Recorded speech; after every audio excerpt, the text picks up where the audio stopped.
Oh hanya bagimu kekuatan, pengharapan,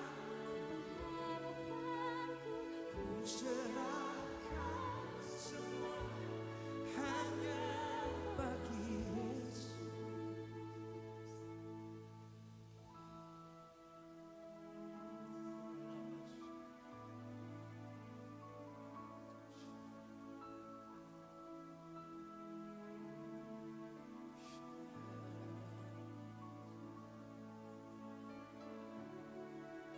Mari hari ini kita angkat penyembahan kita yang terbaik buat Yesus kita.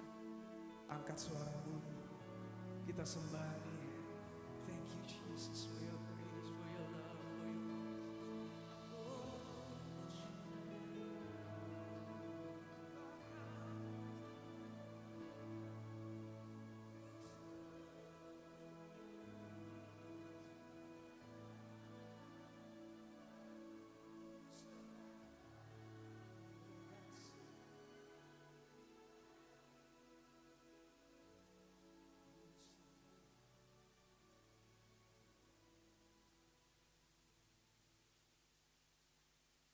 Kaulah kemenangan kami Tuhan.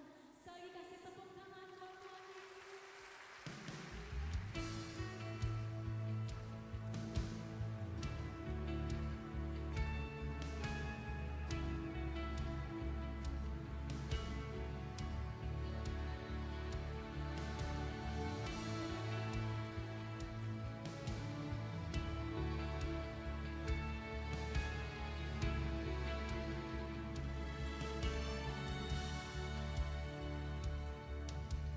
Kau hadir di setiap langkahku. Kau pelita di setiap jalanku. Dan ku tahu hidupku dalam-Mu sesuai rencana-Mu.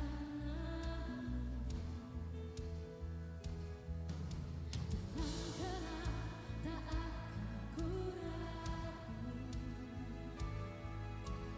dalam badai tak akan ku goyah, dan ku tahu dalam kesesakan Kau peliharaku.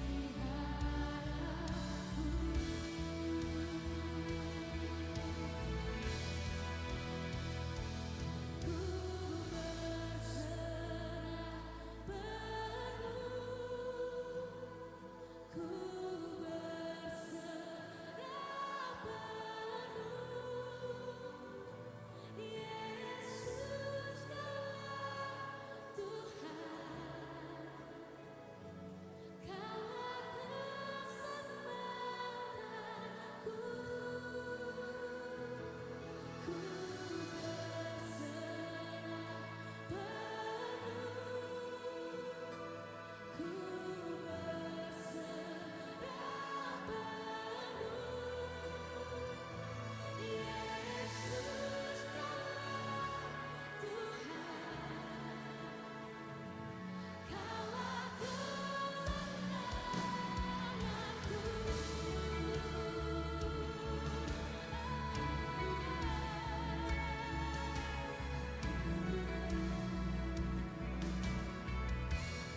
kemenanganku.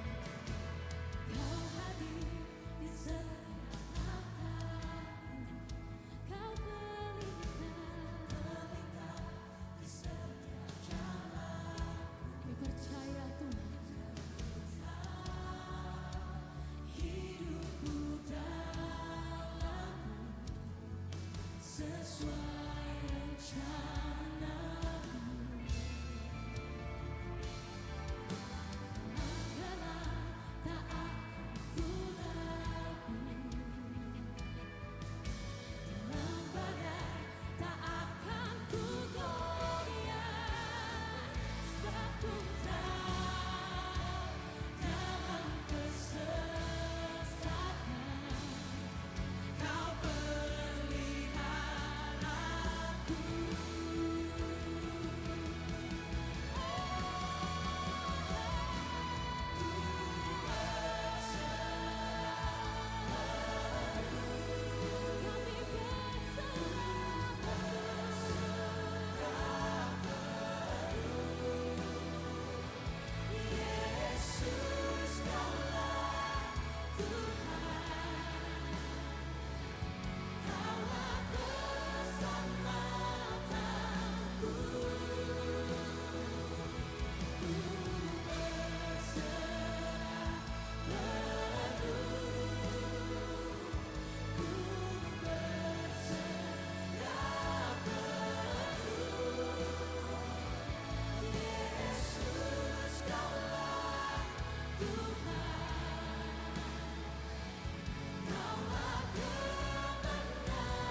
aku mengasihi Dia.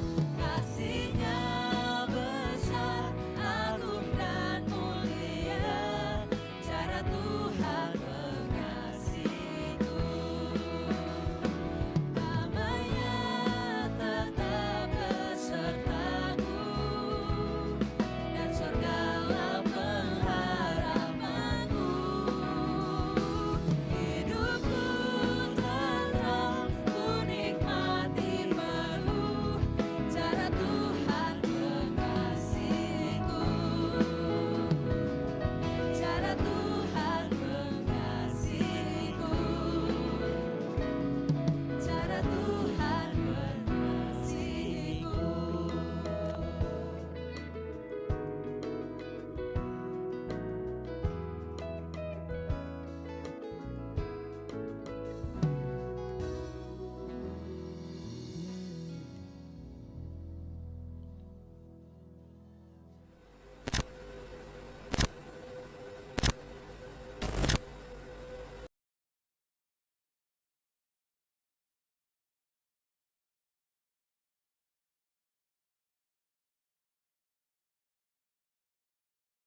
Make a joyful noise unto Him. Come on, everybody, let's give Him praise, for He is good. You have given me joy that won't stop, and a melody, so I will praise You with gladness, for You are good, Lord.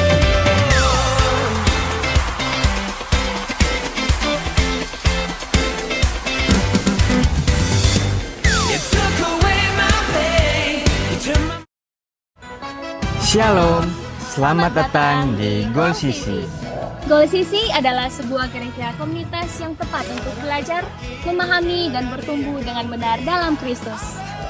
Gol Sisi berfokus pada pemuridan dengan menanamkan value atau nilai-nilai hidup yang sesuai dengan kebenaran firman Tuhan. Kegiatan pemuridan yang diadakan yaitu Goal Kids, Ground, Playground, Fusion Ground, Fun Sport, Mesbah Keluarga, Fellowship, Pendalaman Alkitab, dan WBI. Tahukah kamu bahwa setiap talenta, bakat, waktu, dan semua yang kamu miliki dapat kamu gunakan untuk memuliakan Tuhan loh. Seperti Tuhan Yesus memanggil murid-muridnya untuk bertumbuh bersama dalam sebuah komunitas dan menghasilkan buah. Mari bergabung dalam Gol Sisi, kita menuai jiwa bagi Tuhan. Selamat beribadah, Tuhan Yesus memberkati. Shalom Gol Sisi. Sekali lagi shalom. Yang bersuka cita boleh lambaikan tanganmu tinggi-tinggi kepada Tuhan. Haleluya. Berdiri. Kita akan sama-sama membacakan pengakuan iman GBI. Kita mulai dalam 1, 2, 3. Aku percaya bahwa Alkitab adalah firman Allah, Allah yang Esa itu Tritunggal adanya, Yesus yang lahir, mati, bangkit, naik ke surga, adalah juru selamat, pengantara kita, dan raja segala raja. Manusia berdosa harus bertobat dan beriman agar diampuni, dibenarkan, dan dilahirkan baru, lalu dibaptis secara selam dan hidup suci. Bahasa roh adalah tanda awal baptisan Roh Kudus. Gereja melakukan perjamuan kudus dan meyakini kesembuhan ilahi. Tuhan Yesus akan datang kembali. Ada kebangkitan tubuh, kerajaan 1000 tahun, hukuman kekal, dan hidup yang kekal. Masih tetap berdiri tuh. Mari kita tundukkan kepala kita. Kita satu dalam doa untuk mulai ibadah ini. Bersyukur untuk segala kebaikan-Mu Tuhan. Bersyukur karena sepanjang minggu ini Tuhan, kami boleh lewati hanya oleh karena kebaikan-Mu, hanya oleh karena kasih setia-Mu Tuhan. Pada hari ini Tuhan, kami anak-anak-Mu dengan kerinduan yang sama, ingin menaikkan pujian, pengagungan kami yang terbaik Tuhan, hanya untuk satu nama saja, nama Yesus Kristus. Bertatahlah Tuhan dalam setiap pujian penyembahan kami. Engkau penuhi kami dengan Roh Kudus-Mu Bapa. Lawat setiap kami, jemaat Tuhan, yang siap memulai ibadah. Sama-sama kita katakan, amin. Silakan duduk kembali jemaat Tuhan. Karena dekatmu Bapa, ada kedamaian yang kami rasakan.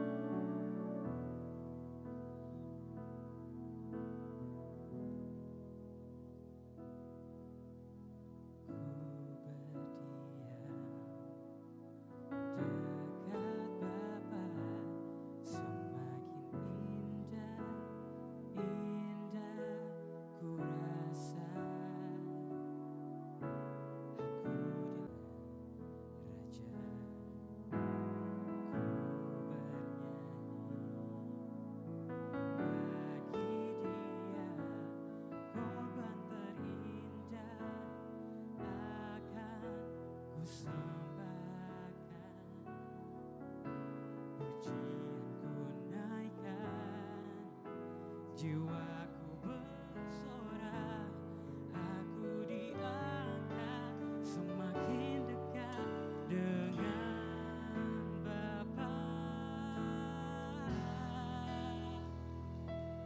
Dalam hadiratnya ku rasa bahagia.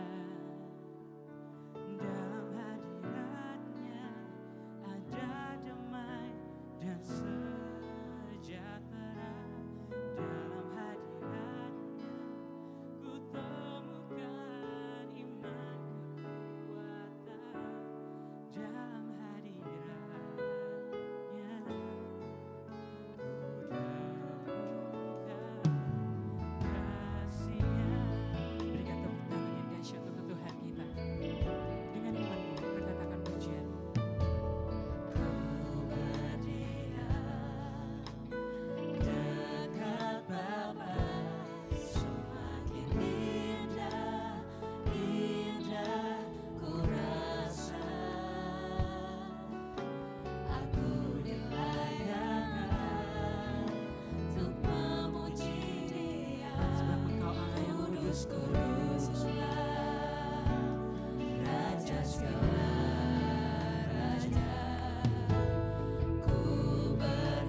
di dalam hadirat-Mu.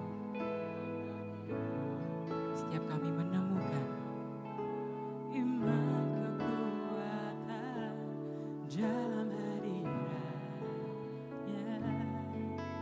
Ku temukan kasih-Nya dalam hadirat-Nya. Ku rasa bahagia dalam hadirat-Nya, ada damai dan sejahtera dalam hadirat-Mu. Iman kekuatan dalam hadirat-Nya. Ku temukan kasih-Nya dalam hadirat-Nya. Ku temukan kasih-Nya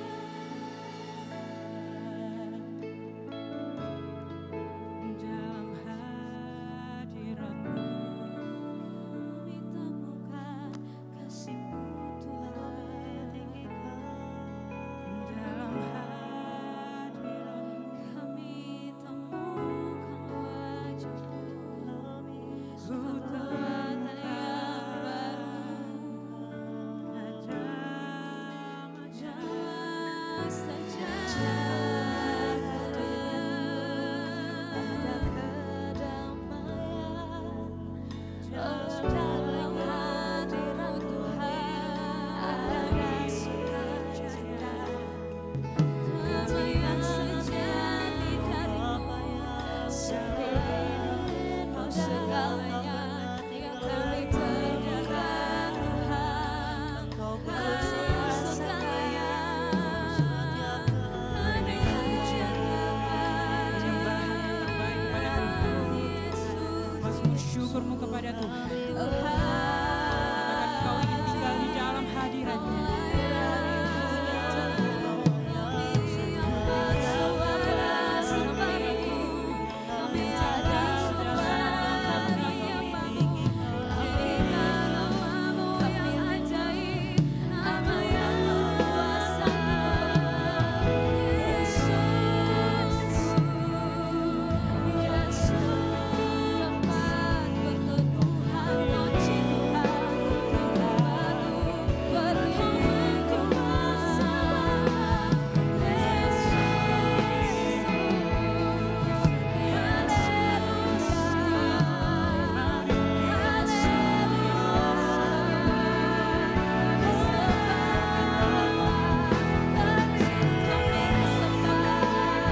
kebahagiaan.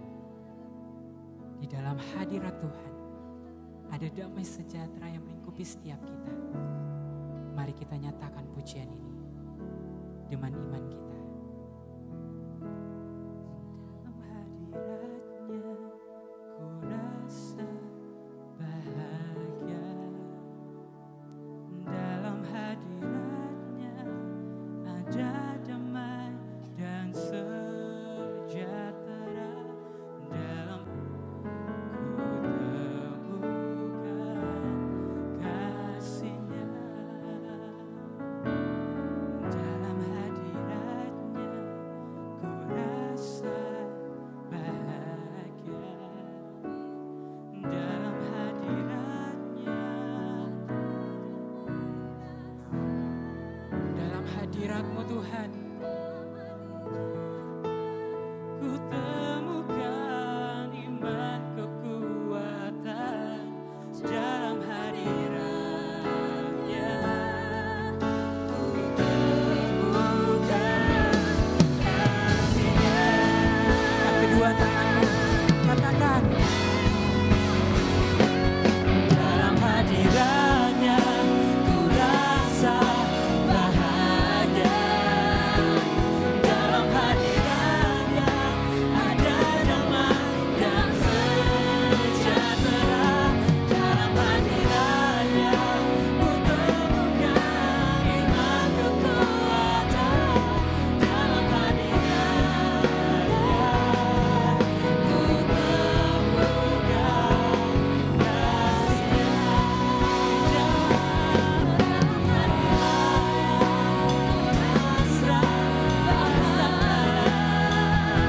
Dalam hadiratnya ada damai dan sejahtera.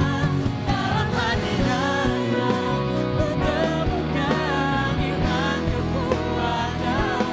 Dalam hadiratnya ku temukan kasih-Nya. Dalam hadiratnya ku rasa bahagia. Amin. Dalam hadiratnya Ada damai, ada sejahtera yang mengikuti setiap kami Tuhan. ku temukan iman kekuatan. Dalam hadiratnya ku temukan kasih-Nya. Dalam hadiratnya ku rasa bahagia. Dalam hadiratnya ada damai dan sejahtera. Dalam hadiratnya ku temukan iman kekuatan. Dalam hadiratnya ku Katakan di dalam hadiratnya. dalam hadiratnya Sekali lagi jemaat Tuhan. Di dalam hadirat-Mu. dalam hadiratnya ku temukan kasih-Nya. Berikan tepuk tangan yang dahsyat untuk Tuhan kita. Haleluya. Haleluya. Kami percaya Tuhan bahwa dalam hadirat-Mu kami mendapatkan kekuatan yang baru. Dan kami percaya Tuhan Yesus semua kami dilawat oleh Tuhan malam hari ini. Dan kami mau lebih lagi Tuhan mengangkat pujian kami di hadapan Tuhan. Di dalam nama Tuhan Yesus jemaat Tuhan mari sama-sama kita katakan. Amin. Puji Tuhan. Shalom. Shalom. Tuhan Yesus kita baik. Amin. Amin. Mari lihat samping kiri kanannya berikan tos dan senyum yang terbaik karena kita adalah orang-orang yang menang oleh karena Tuhan kita. Haleluya. Mari tepuk tangan sama-sama buat Tuhan kita. Hey.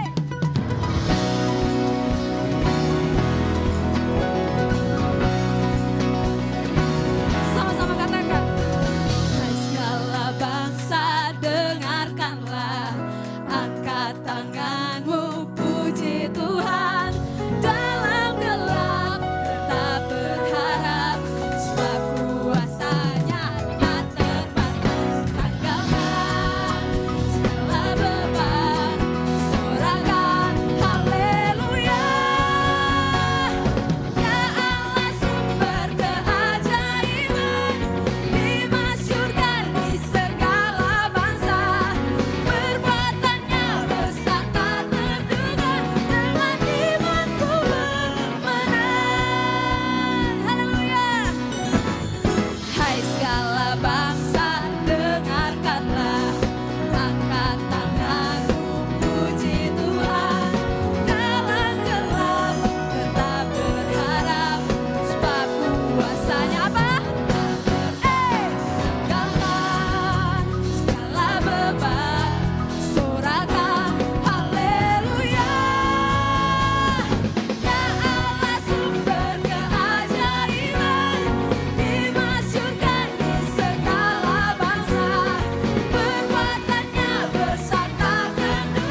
firman Tuhan berkata, hati yang gembira adalah obat. Amin. Haleluya. Amin.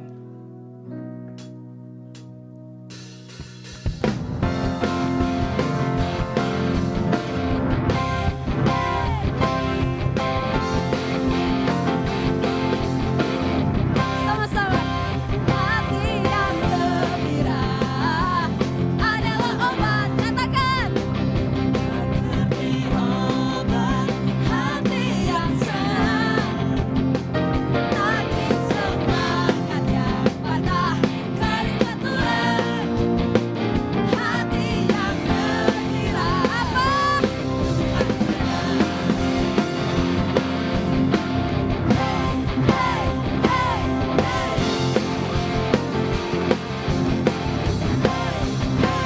Hati yang gembira adalah obat, seperti obat.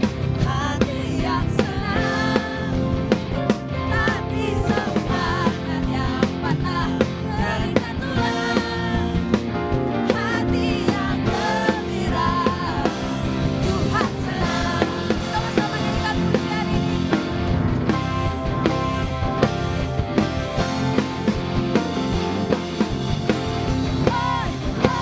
Hati yang gembira adalah obat, seperti obat. Hati yang senang, hati semangat yang patah kering ketulan. Katakan, hati yang gembira. Tuhan senang. Kami bersukacita Tuhan.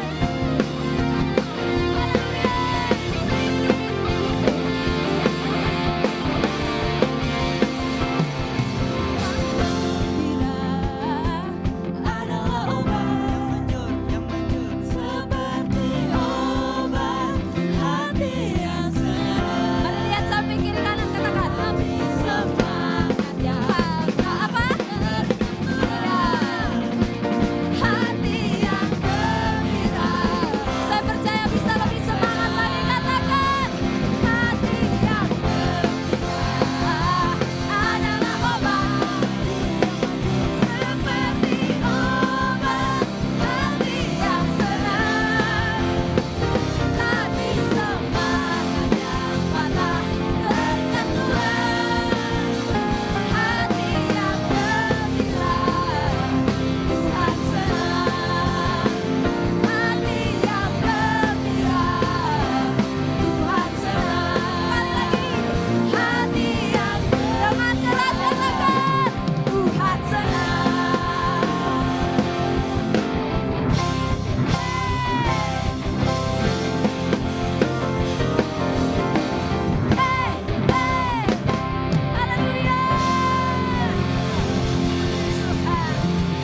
Haleluya. Haleluya. Tuhan kita dahsyat di atas pujian kita, amin. Amin. Tuhan Yesus memberkati kita semua. Silakan duduk kembali jemaat Tuhan. Kita akan sama-sama mendengarkan pembacaan katekismus. Kepada yang bertugas dipersilakan.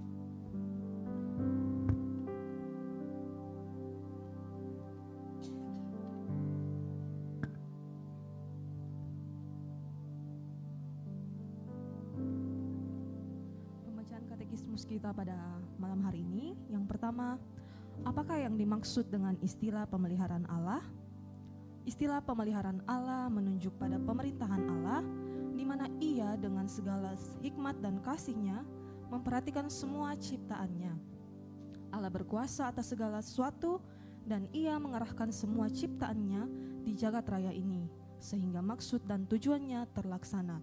Terdapat dalam Mazmur 103 ayat 19, Galatia 1 ayat 15 dan 16, dan Matius 5 ayat 45. Yang kedua, apakah jenis-jenis pemeliharaan Allah itu? Yang pertama, preservation, di mana Allah menjaga semua ciptaannya agar mereka senantiasa memiliki sifat-sifat sebagaimana pada awalnya Ia menciptakan mereka. Yang kedua, concurrence, di mana Allah bekerja sama dengan ciptaannya, mengarahkan berbagai sifat mereka untuk menyebabkan mereka berlaku sesuai dengan kodratnya. Yang ketiga, government, di mana Allah memiliki maksud dalam semua hal yang Ia lakukan dalam dunia ini mengarahkan segala hal sehingga mereka menggenapi tujuannya. Terdapat dalam Ibrani 1 ayat 3a, Efesus 1 ayat 11, dan Daniel 4 ayat 35.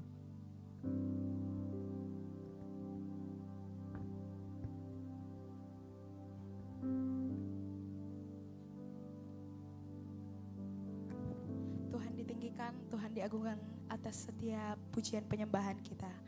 Mari sama-sama jemaat Tuhan, kita mempersiapkan hati kita untuk ditaburi kebenaran firman pada malam hari ini.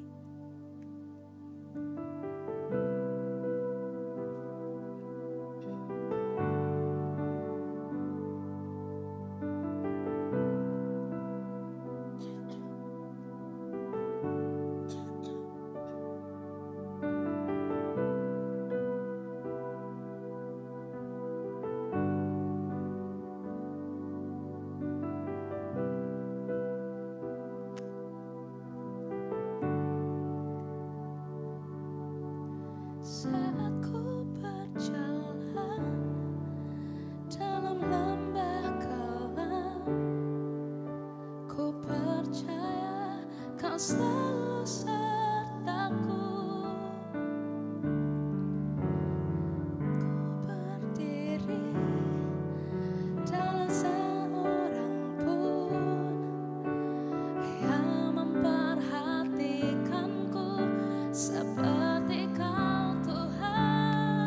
Saat ku berjalan dalam lembah kelam, ku percaya Kau selalu sertaku. Tangan kuat yang memegangku, selalu menuntunku. Ku tak mau jalan sendiri. Yesus, ku perlu kasih-Mu, ku perlu kuasa-Mu sampai akhir hidupku.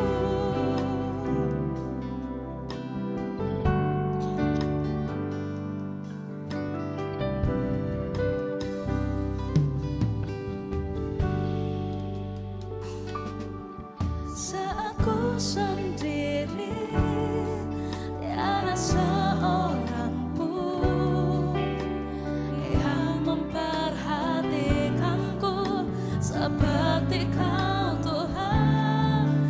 Saat ku berjalan dalam lembah kelam, ku percaya Kau selalu sertaku. Tangan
kami perlu kasih-Mu. Yesus, ku perlu kasih-Mu, ku perlu kuasa-Mu, sampai akhir hidup. Sekali lagi, Yesus.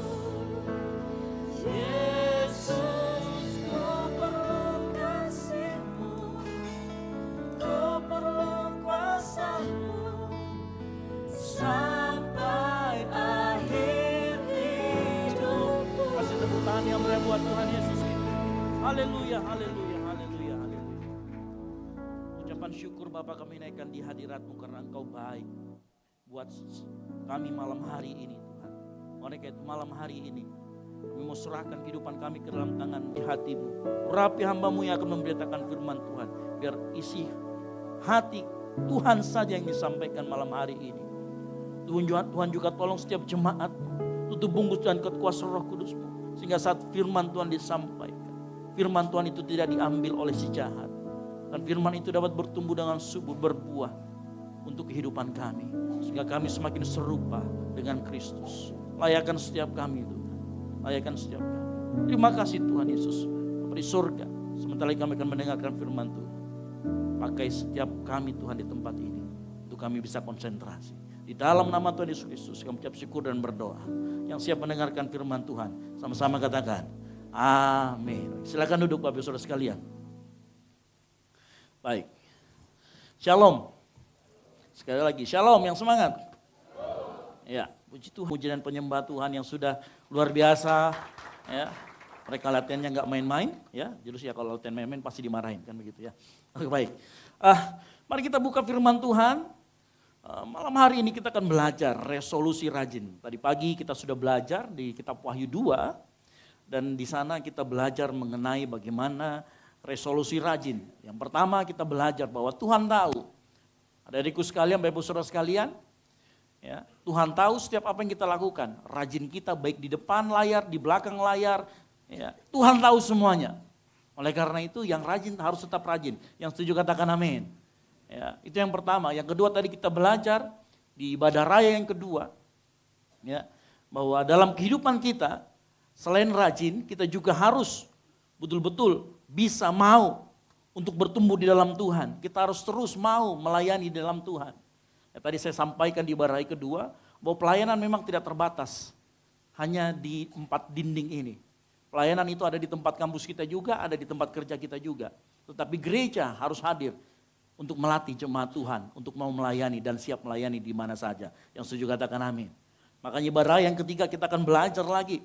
Bagaimana menjadi jemaat yang rajin, jemaat yang bertumbuh ke arah Kristus. Mari kita buka bersama-sama dalam Wahyu 2 ayat yang kedua. Ya, mari kita buka bersama-sama Wahyu 2 ayat yang kedua. Nah kalau kita sudah ketemu, boleh bangkit berdiri, kita akan membaca bersama-sama Wahyu 2 ayat yang kedua. Kita akan baca bersama-sama. 3, 2, 1. Aku tahu segala pekerjaanmu, baik jeripayahmu maupun ketekunanmu. Aku tahu bahwa engkau tidak dapat sabar terhadap orang-orang jahat, bahwa engkau telah mencobai mereka yang menyebut dirinya rasul, tetapi yang sebenarnya tidak demikian, bahwa engkau telah mendapati mereka pendusta. Baik, amin. Silakan duduk. Berbagai orang yang membaca, merenungkan, dan melakukan firman Tuhan. Nah seperti yang saya sudah sampaikan tadi, kalau kita membaca ayat ini, ada 2 kata. Aku tahu yang 2 kali diucapkan oleh Yesus kepada jemaat di Efesus. Dikatakan yang pertama, aku tahu segala pekerjaanmu. Makanya tadi pagi kita belajar. Rajin kita, jeripayah kita, ketekunan kita, Tuhan tahu. Ya meskipun orang mungkin tidak melihat, tetapi Tuhan tahu. Yang kedua kita akan belajar sore malam hari ini mengenai aku tahu yang kedua. Yaitu bahwa engkau tidak dapat sabar terhadap orang-orang yang jahat. Nah kita akan belajar sama-sama di situ. Apa yang kita baca di dalam Wahyu 2, pasal 2 ayat yang kedua ini merupakan manifestasi dari jemaat yang bergerak, jemaat yang aktif Di ibadah Yudha tadi saya sampaikan, kita harus menjadi gereja yang aktif, gereja yang bergerak. Gereja yang bergerak itu gereja yang di dalamnya orang-orangnya mau untuk melayani Tuhan. Karena di dalam melayani Tuhan kita dilatih untuk rendah hati, karakter kita dilatih di sana untuk mau ditegur. Ya. Makanya di ayat yang kita sebut, yang kita baca tadi, ya, dikatakan aku tahu jeripayahmu, ketekunanmu. Tuhan memuji jemaat yang bergerak secara aktif. Tuhan memuji orang-orang gereja-gereja Tuhan yang mau untuk melayani. Tapi jangan lupa, di dalam ayat yang sama, nanti kalau kita membaca di dalam perikop yang sama, di ayat yang berikutnya, ya, Tuhan juga memberikan teguran. Ya, makanya kalau kita baca ayat ini, dari ayat yang pertama sampai dengan ketujuh, dari Wahyu 2, ayat pertama sampai dengan ketujuh, Tuhan pertama memuji apa yang dilakukan oleh jemaat Efesus. Tetapi ayat berikutnya, di ayat yang kedua, 3 dan 6, ya, pujian. Sedangkan di ayat keempat dan kelima, ayat di mana Tuhan mengkoreksi jemaat-jemaat di Efesus. Makanya dengar baik malam hari ini yang pertama. Tuhan bisa memuji kita. Tuhan juga bisa menegur kita. Nah dengar baik, kalau hari ini engkau dipuji sama Tuhan, engkau dikatakan engkau hambaku yang baik, jangan cepat besar kepala. Sebaliknya, kalau engkau ditegur oleh Tuhan malam hari ini, buka hatimu lebar-lebar dan siap mau ditegur, yang mau katakan amin. Ya, karena di saat yang bersamaan kalau kita membaca dalam satu perikop, yang satu dipuji, yang satu juga butuh dikoreksi. Nah kalau hidup kita mau dikoreksi sama Tuhan, maka hidup kita akan dikalibrasi hatinya. Dan hidup kita akan berjalan terus dalam kehendak Bapa. Yang mau katakan yes. Ya. Jadi mari sore hari ini, salah satu model bentuk sikap yang rajin, yang diapresiasi oleh Tuhan di jemaat Efesus adalah bagaimana, perhatikan aku tahu yang kedua, di dalam Wahyu kedua ayat kedua, aku tahu yang kedua saya bacakan, aku tahu bahwa engkau tidak dapat sabar terhadap orang-orang jahat, bahwa engkau telah mencobai mereka yang menyebut dirinya rasul. Nah apa bentuk dari yang namanya bentuk rajin dari jemaat-jemaat di Efesus? Salah satu bentuk model sikap rajin yang diapresiasi oleh Tuhan, nah kita harus melihat apresiasinya kepada jemaat di Efesus adalah bagaimana sikap mereka terhadap ajaran-ajaran yang sesat. Makanya tadi dikatakan yang kedua, aku tahu sikapmu seperti itu. Nah inilah salah satu yang malam hari ini kita akan pelajari. Apalagi kalau kita disebutkan di ayat yang ke-6. Di ayat ke-6 boleh perlihatkan, tetapi ini yang ada padamu yaitu engkau membenci segala perbuatan pengikut-pengikut Nikolaus yang juga kubenci. Nah kalau kita melihat dalam terjemahan sederhana Indonesia, Wahyu 2 ayat 6 itu berkata begini. Namun aku berkenan, perhatikan aku berkenan kepada kalian karena hal ini. Kalian membenci cara hidup yang diajarkan oleh para pengikut Nikolaus. Aku juga membenci cara hidup yang jahat itu. Nah mungkin kita bingung malam hari ini, siapa itu Nikolaus? Nikolaus itu bukan 7 diaken yang ada di dalam Kisah Para Rasul 6 ayat 5. Bukan Nikolaus yang itu, karena kalau kita baca Kisah Para Rasul 6 ayat 5, dikatakan begini. Usul itu diterima baik oleh seluruh jemaat, lalu mereka memilih Stefanus, seorang yang penuh iman dan Roh Kudus, dan Filipus, Prokorus, Nikanor, Timon, Parmenas, dan yang terakhir Nikolaus, seorang penganut agama Yahudi dari Antioquia. Sekali lagi saya katakan, ini bukan Nikolaus yang itu. Berdasarkan pencarian saya dari sejarah-sejarah gereja-gereja yang lama, gereja-gereja purba, itu bukan Nikolaus yang itu. Nikolaus ini berbeda. Tetapi apa yang saya tahu, Nikolaus ini mengajarkan bagaimana ajarnya mendorong kompromi dengan yang namanya dosa. Mendorong kompromi dengan budaya kafir, toleransi terhadap dosa. Dan mereka menyetujui moralitas yang rusak. Nah ajaran yang seperti ini muncul kemudian di hari-hari ini dengan yang namanya hypergrace. Tahu pernah dengar hypergrace? Yang kalau misalkan karena kita sudah diselamatkan, maka kita bebas berbuat dosa. Ya makanya kan kita live juga nih di TikTok. Biasanya di TikTok ada komen, ngapain ibadah? Kan sudah ditebus. Ini pengikut-pengikut nih, kalau ciri khasnya begitu. Mereka berpikir bahwa kasih karunia yang diberikan sama Tuhan adalah sebuah stempel buat kita bebas berbuat dosa. Salah. Kalau kita berbuat dosa, ya sementara kita sudah diselamatkan, maka saya mau beritahu, mungkin yang kita ketemukan bukan anugerah Tuhan. Maka engkau gak pernah bertemu sama anugerah Tuhan. Karena anugerah Tuhan yang kita rasakan, yang kita terima, itu harusnya memampukan kita hidup di dalam kebenaran. Yang mengerti katakan amin.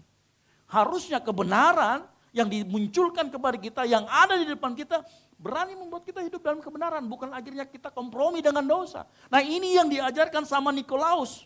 Ya. Makanya kita butuh yang namanya ketajaman rohani untuk mengetahui ajaran-ajaran mana yang sesat. Dan akhir-akhir ini banyak sekali ajaran-ajaran. Dan ini kita harus cari tahu. Kita membutuhkan ketajaman rohani, dan ketajaman rohani inilah yang dipuji oleh Tuhan terhadap jemaat-jemaat di Efesus. Sore hari ini kita masih muda-muda, sebagian besar di sini masih muda. Kita juga perlu belajar bagaimana kita bisa mendeteksi atau memiliki ketajaman rohani. Sehingga hidup kita tahu yang mana salah, yang mana benar. Yang mana kehendak Bapa, yang mana bukan kehendak Bapa. Ya, supaya kita tidak terjebak lagi. Oh, kalau saya sudah diselamatkan, kalau begitu saya bebas berbuat apa saja dengan tubuh saya. Nggak pernah begitu. Firman Tuhan nggak pernah ajarin itu. Ketajaman rohani untuk mendeteksi ajaran sesat ini penting untuk kita miliki. Nah, kita tahu ya, di dalam Matius 18 ayat 7 berkata begini. Celakalah dunia dengan segala penyesatannya. Perhatikan kata ini. Memang penyesatan harus ada.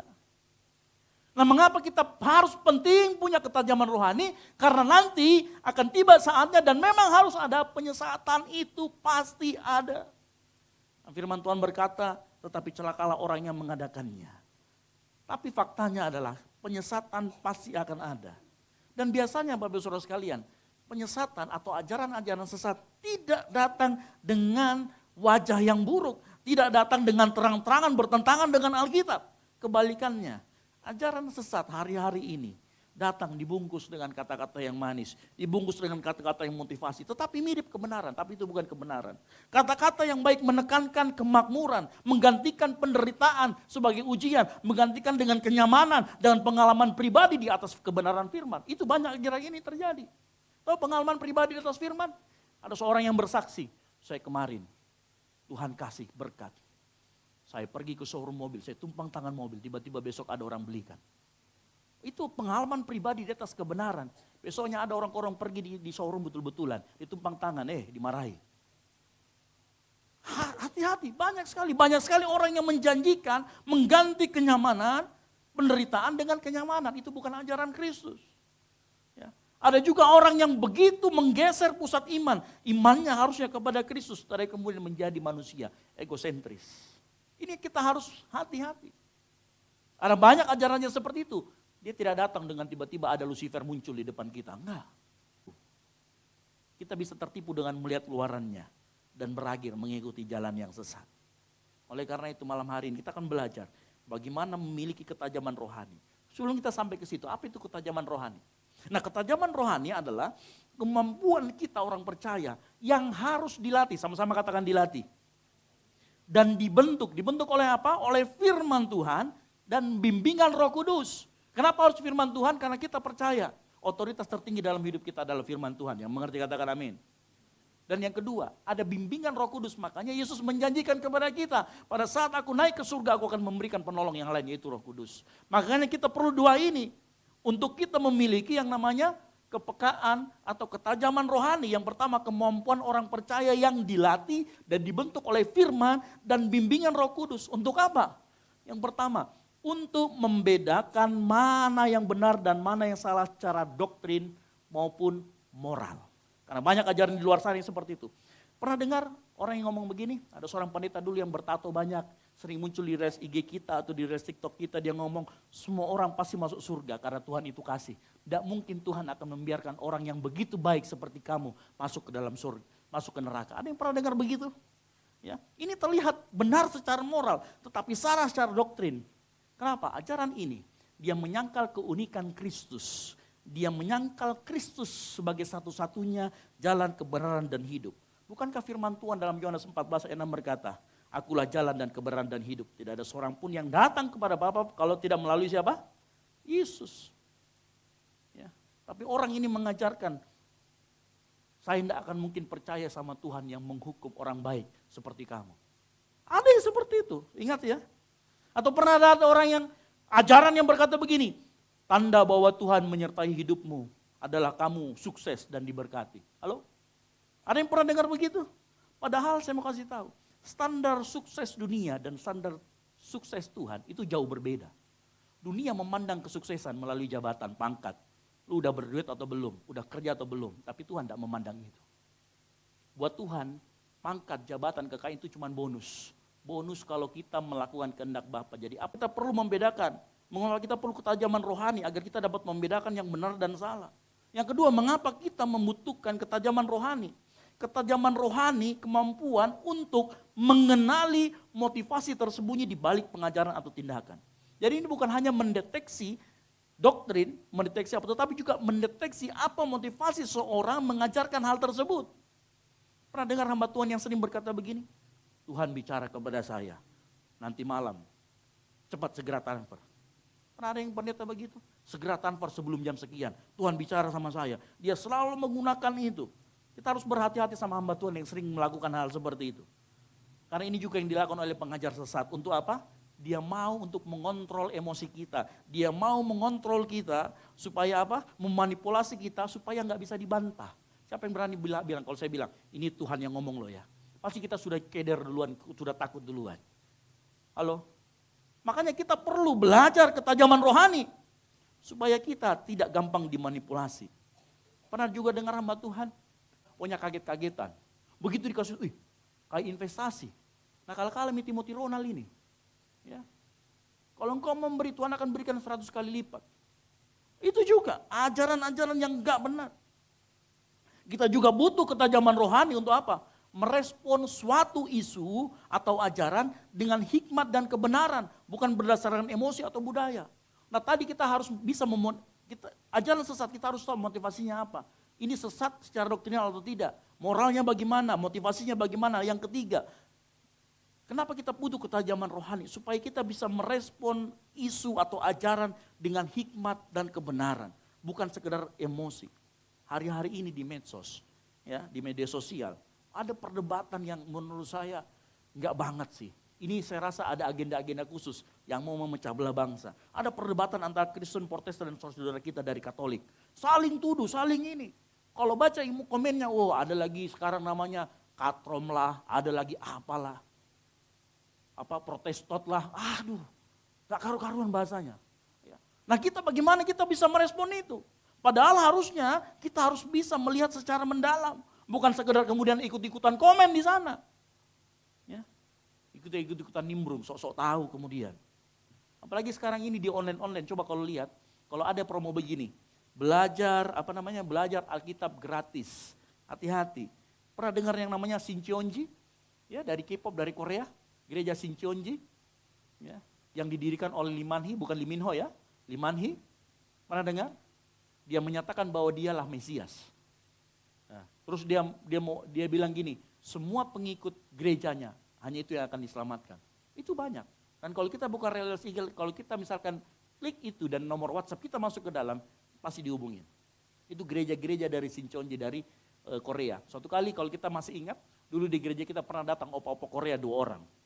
Dia ngomong begini sama saya, Bester, kalau ada anak Golsisi yang datang ke Korea Selatan, tolong beritahu saya. Karena di Korea Selatan saat ini banyak sekali gereja-gereja yang tanda kutip, yang tidak sesuai dengan ajarnya dan kebenaran firman Tuhan. Salah satunya ini gereja Shincheonji, jemaatnya sekarang sudah ribuan, banyak sekali. Dan dia bilang bukan hanya dia, masih banyak lagi gereja-gereja sesat di Korea Selatan. Makanya tolong kasih tahu saya, biar saya bisa rekomendasikan gereja yang cocok, gereja yang sesuai, yang tidak menyimpang ajarannya. Itu sampai seperti itu. Nah kita butuh ketajaman rohani supaya kita bisa lihat itu. Nah pertanyaan berikutnya, kalau kita tahu pentingnya, kenapa kita harus belajar, membina kita punya iman, kita punya ketajaman rohani. Sekarang pertanyaannya, ya kita lanjut lagi, bagaimana melatih ketajaman rohani? Ya, sama seperti jemaat di Efesus punya ketajaman rohani, dia tidak sabaran terhadap orang-orang yang mengajarkan ajaran sesat. Ya. Ada beberapa poin yang saya kumpulkan di sini untuk melatih kepekaan rohani. Nah poin yang pertama, untuk kita memiliki ketajaman rohani, maka kita harus mendalami firman Tuhan, tapi secara rutin dan disiplin. Sama-sama katakan rutin dan disiplin, 3, 2, 1. Betul, kita harus mendalami firman Tuhan secara rutin dan disiplin. Yosua 1 ayat 8 berkata, janganlah engkau lupa memperkatakan kitab Taurat ini, tetapi renungkan itu siang dan malam. Supaya apa? Engkau bertindak hati-hati. Sesuai dengan segala yang tertulis di dalamnya. Sebab dengan demikian perjalananmu akan berhasil dan engkau akan beruntung. Apa itu mendalami firman Tuhan secara rutin dan disiplin? Sederhananya begini. Firman Tuhan itu makanan rohani. Kita punya makanan jasmani. Apa makanan jasmani kita? 4 sehat, 5 5 sempurna. Ada di sini orang yang perlu makan, perlu diingatkan? Halo? Begitu sebenarnya juga harusnya pada saat kita berbicara tentang makan rohani. Harusnya kita tidak perlu lagi dipaksa-paksa untuk baca Alkitab, untuk berdoa. Kenapa? Karena itu kebutuhan. Tapi akhir-akhir ini banyak orang yang lupa. Boleh badannya besar, kayak saya ya. Sudah 95 ini. Ada orang yang badannya besar, tapi mohon maaf, kehidupan kerohaniannya sebenarnya kurus krempeng dan cenderung sakit. Tahu ciri-ciri orang yang sakit rohani? Tahu nggak? Kalau orang sakit jasmani, apa yang pertama diserang? Kalau misalnya kita lagi flu, ya lagi batuk-batuk, lagi demam, apa yang pertama diserang sama dia? Nafsu makan, betul tidak? Ada di sini yang sakit nafsu makannya tambah banyak. Oh, luar biasa ya. Harusnya kalau kita merasa kita sakit secara jasmani, nafsu makan kita hilang. Nah, ciri-ciri orang yang secara rohani juga sakit, nafsunya, keinginannya untuk membaca firman juga hilang dari hidupnya. Itu dia sedang sakit rohani. Nah, coba sekarang berkaca malam hari ini. Saya kayak itu yang sudah tidak baca firman Tuhan. Jangan sampai engkau saat ini sedang sakit secara rohani. Bayangkan kalau kita tidak makan makanan jasmani kita, pasti lemes. Sama juga kalau kita nggak baca firman Tuhan, rohanimu lapar, kurus, dan gampang masuk angin. Gampang kena ajaran sesat. Gampang disesatkan. Ya. Dan kenapa harus rutin? Ya. Coba bayangkan begini ya. Kalau kita pergi nge-gym, tapi setahun sekali kita pergi nge-gym. Terus kita mengaca, terus begini. Berat kita 120. Kira-kira yang muncul six-pack atau OPEC? Halo? Jelas, OPEC. Karena cuma 1 tahun 1 kali. Sudah pergi ke gym itu pun bukan mau pergi angkat beban, pergi selfie. Cari kaca besar. Tempat nge-gym itu mirip-mirip sama gereja. Kalau kau datang ke gereja, tapi nggak pernah mau ambil tanggung jawab pelayanan, tanggung jawab beban pelayanan. Ya, makanya yang terjadi apa? Malah bukan terbentuk gitu otot. Jadi cuma pamer saja selfie. Bukankah itu yang sering dilakukan orang-orang di gereja? Apalagi kalau perjamuan, semua ayatnya difoto. Dikasih jadi di story. Padahal itu cuma 1 kali 1 bulan. Tapi kalau foto, sama itu orang kalau pergi nge-gym, dia cuma foto begini. Tapi dia nggak pernah ambil bebannya, dia nggak pernah pakai itu anularinya, nggak pernah. Nggak pernah pakai sepeda statisnya. Ujung-ujungnya di sana, bukan jadi sehat. Cuman hanya itu yang kita lakukan, hanya selfie. Ya. Nah, Alkitab juga bukan sistem yang dilempar kemudian terbuka kayak lotre, buka secara acak saat butuh, bukan. Ya. Kita nggak bisa hidup seperti itu. Tahu artinya rutin? Rutin itu nggak nunggu mood. Rutin itu bukan lagi pas galau baru kau datang. Nanti happy, nggak. Kalau happy datang, kalau galau nggak datang. Ada masalah atau kebalikannya, ada masalah baru datang. Begitu senang-senang, pergi di CPI. Bukan seperti itu namanya nggak rutin. Ya. Yang dimaksud dengan rutin, kau baca Alkitab adalah rutin seperti kau makan. 4 sehat 5 sempurna. Nah, kenapa harus disiplin? Kalau kamu tidak disiplin, Alkitab itu hanya jadi hiasan meja. Penuh-penuhin juga itu aplikasimu di handphone. Tapi nggak hidup. Kamu butuh, nggak mau imanmu itu dibohong-bohongi sama orang. Disesatkan sama orang. Apalagi sekarang di TikTok, banyak sekali ajaran ngawur. Kalau kita merasa kita butuh ketajaman rohani. Mulai saat ini dalami firman Tuhan. Kalau kita nggak mau imanmu digampang dibohongin sama ajaran sesat, mulai latih dirimu saat ini. Baca firman. Yang setuju katakan amin. Baca firman tiap hari, rutin dan disiplin. Itu yang pertama. Yang kedua, untuk memiliki ketajaman rohani. Yang kedua, berdoa, minta hikmat dan kepekaan roh. Dalam Yakobus 1 ayat 5 berkata begini. Tetapi apabila di antara kamu ada yang kekurangan hikmat, hendaklah ia memintakannya kepada Allah. Kita minta kepada Allah dengan apa? Berdoa. Yang memberikan kepada semua orang dengan murah hati dan dengan tidak membangkit-bangkit, maka hal itu akan diberikan kepadanya. Tuhan itu kalau kasih hikmat gak pelit. Dan dia gak minta kembalian. Halo? Enggak pelit. Dia malah senang kalau kamu tanya sama Tuhan. Tuhan, aku harus gimana? Tuhan, Stefanus kah atau Abdul kah? Halo? Ya, Tuhan senang kalau kamu masih bertanya. Asal nanyanya itu jangan pada saat sekedar hanya butuh. Nah, Tuhan mau secara rutin minta hikmat sama dia. Dengar baik loh anak muda. Enggak semua jawaban hidupmu kamu bisa googling, tanya sama Gemini AI atau ChatGPT. Betul apa betul? Enggak semua jawaban hidupmu ada di situ. Karena kadang-kadang ChatGPT juga bisa menyesatkan. Makanya minta hikmat dari Tuhan, berdoa, minta. Jangan gengsi sama Tuhan. Tuhan aku bingung, kasih aku hikmat. Supaya bedain yang mana asli, yang mana palsu, yang mana betul cinta kah, yang mana cuma mau main-main kah. Ya kan? Yang mana calon istriku, yang mana cuma mantanku nantinya. Minta sama Tuhan. Minta kepekaan sama Tuhan. Nah, kenapa kita juga perlu kepekaan? Ya. Kadang-kadang kita itu baper, ada suara hati di dalam kita. Misal nggak usah gue suara hati deh, minta Tuhan. Kita minta sama Tuhan. Kadang juga kita bingung, milih di mana pelayanan kita. Kita bingung di mana karir kita. Kita bingung bahkan jodoh kita nggak tahu mana yang benar. Semuanya penuh dengan resiko. Makanya hikmat dari Tuhan akan membuat kita tidak gampang salah pilih jalan. Membuat kita memilih dengan bijaksana sesuai dengan kehendak Allah. Ingat ya, sesuai dengan kehendak Allah. Itu standar sukses kita di hadapan Tuhan. Jadi kalau hari-hari ini engkau dihadapkan bagi banyak pilihan, coba bawa pilihan-pilihan itu ke hadapan Tuhan. Minta pengertian dari Tuhan. Minta kepekaan sama Tuhan. Tuhan mau engkau di mana. Minta. Masuk ke dalam ruang doamu, minta sama Tuhan. Supaya kita nggak mudah ditipu, nggak mudah disesatkan, nggak mudah pilih, nggak mudah sesat jalannya. Yang setuju katakan amin. Yang ketiga, ini unik yang ketiga. Ya, gimana supaya kita punya kepekaan? Ya, ini unik, tapi saya harus kasih masukan. Ya, yang ketiga, belajar teologi dasar dan sejarah gereja. Suatu kali saya kumpulkan semua pemimpin-pemimpin di tempat ini, kita hari libur waktu itu. Dari jam 2 siang sampai jam 10 malam kita belajar. Pokoknya kita namanya kalau di sebelah kan punya pesantren kilat, kita juga PA kilat.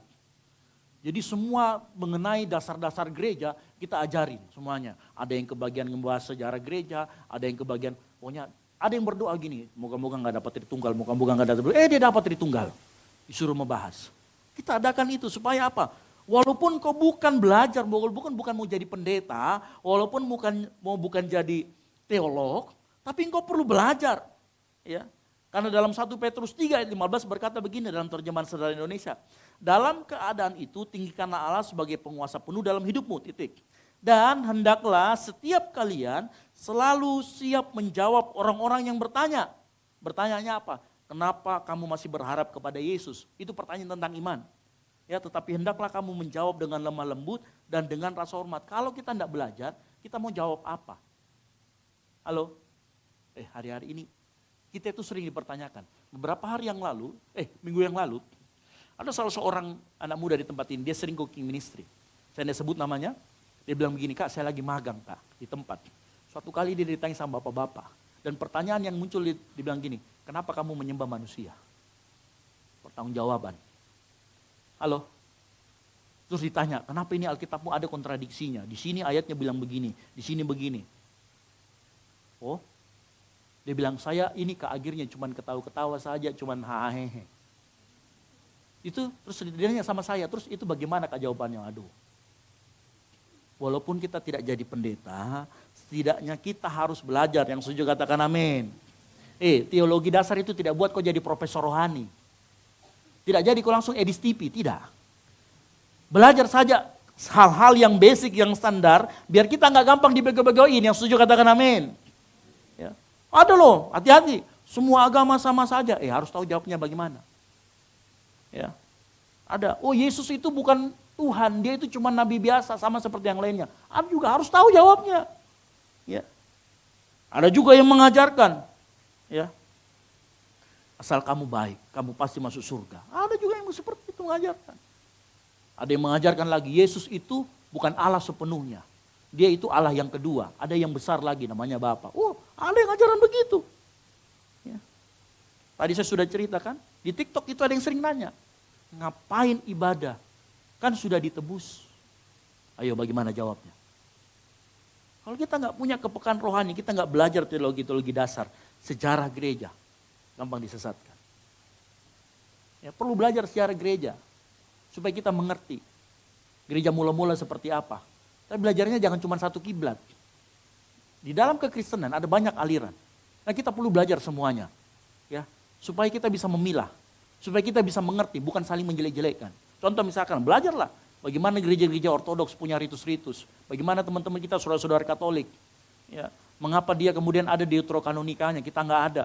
Dari mana lahir Protestan, lalu kemudian dengan beribu-ribu denominasinya. Kita perlu belajar itu. Bukan untuk melemahkan iman kita, supaya kita juga diperlengkapi dengan pengetahuan yang benar. Yang mau katakan amin. Bukan nggak, percayalah, nggak tiba-tiba jadi edistivis sudah kau belajar itu, enggak. Ya, nggak perlu. Kita nggak perlu berdebat, itu ada tugasnya sendiri orang-orang yang seperti itu. Nah, kita nggak perlu sampai seperti itu, tapi minimal itu bisa membentengi diri kita. Pengetahuan-pengetahuan dasar itu bisa kita mengerti jawabannya seperti apa. At least, kalaupun nggak tahu jawabannya, tanya sama orang lain. Nah, ini berkaitan dengan poin yang keempat. Ya. Nah, ini poin yang ketiga bicara begini Bapak Ibu Saudara sekalian. Ini ya. Jangan sampai kita lebih hafal band K-pop, bisa tahu semua membernya, tanggal ulang tahunnya berapa. Begitu dia ulang tahun dipasang di story-nya. Ya. Tapi sama Tuhan Yesus nggak mau tahu lebih dalam. Itu kan sangat-sangat miris. Ya. Dan saya mau kasih tahu, kalaupun kita nggak tahu jawabannya, kita ditanyakan iman kita. Yang keempat, poin yang keempat berkaitan dengan itu. Bergaulah dengan komunitas yang sehat, yang juga mengasihi kebenaran, yang mencari kebenaran. Amsal 13 ayat 20 berkata, siapa bergaul dengan orang bijak menjadi bijak, tetapi siapa berteman dengan orang bebal menjadi malang. Ya, kadang-kadang iman kita itu seperti api unggun. Kalau kita sendirian, apinya bisa apa?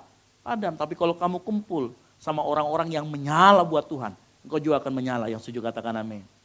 Kita seperti itu, ingat. Ya. Bukan cuma sekedar kumpul. Perhatikan kumpulnya sama siapa. Oh iya Kak, saya kumpul sama teman-teman gereja di Gold City. Jangan cuma kumpul, yang dibahas apa? Kalau yang dibahas gosip-gosip, segera keluar dari situ.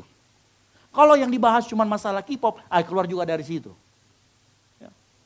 Lihat apa yang dibahas, tongkrongannya seperti apa. Halo? Ya. Kalau kita nongkrongnya sama orang yang gosip, bumbu-bumbu motivasi rohani tanpa isi, yang kau akan juga seperti itu. Ya. Kan firman Tuhan berkata, pergaulan yang buruk merusak kebiasaan yang baik. Saya yakin juga itu berlaku kebalikannya. Ya.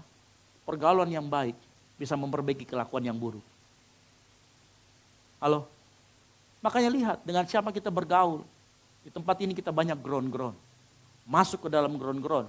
Pertemuannya itu cuma sebulan 2 kali. Ada ground yang fusion, yang gabungan, dan ada ground yang kecil-kecil di setiap tempat. Dan gak usah pikir soal tempatnya, gak usah pikir soal konsumsi. Disiapkan, apalagi yang namanya ground pro itu. Tiap ketemu, B4, BI. Itu selalu ketemu. Gitu kan, tapi ground pro ya kan. Gitu. Kalau yang lain ya gorengan. Kan begitu. Ya. Tapi itu kita perlu. Yang dibahas apa? Yang dibahas mengenai nilai kerajaan Allah. Yang dibahas mengenai pertanyaan-pertanyaan yang sulit yang kita tidak bisa jawab. Nah, kita boleh tanya di situ. Kita boleh tanya sama orang-orang yang lebih benar atau saling membenarkan dosa, cari pembenaran. Lihat komunitasmu. Kalau ada yang salah berani ditegur atau dibiarkan saja. Bikin kamu kenal Tuhan atau suka main drama, main playing victim. Itu juga kita perlu lihat. Ingat, adik-adikku sekalian, Bapak-Ibu Saudara sekalian. Circle-mu bisa jadi kompas hidupmu. Mau hidupmu lurus, jangan kumpul sama orang yang doyan belok kanan kiri. Kumpul sama orang yang lurus. Ya. Kalau cari teman, pada saat kamu lagi down, cari teman yang bukan ngajak kau nonton film drakor. Tapi cari teman yang ngajak doa, yang setuju katakan amin. Ya. Makanya lihat itu kalau cowok-cowok pilih pacar. Ya, jangan cuma suka pilih pacar drakor, nanti banyak dramanya.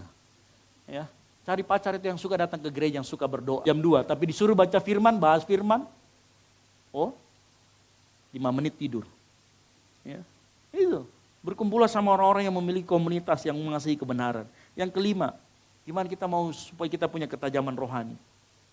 Kita harus punya keberanian untuk mengkoreksi ajaran yang menyimpang. Tapi dalam kasih dan kebenaran. Kalau teman kita di komunitas kita sudah mulai aneh-aneh, sudah mulai nggak mengajarkan kebenaran. Kita aku di hadapanmu berdosa, kasihi dia, bantu dia untuk bangkit dari dosanya. Halo? Jangan dibiarkan sendiri. Ya.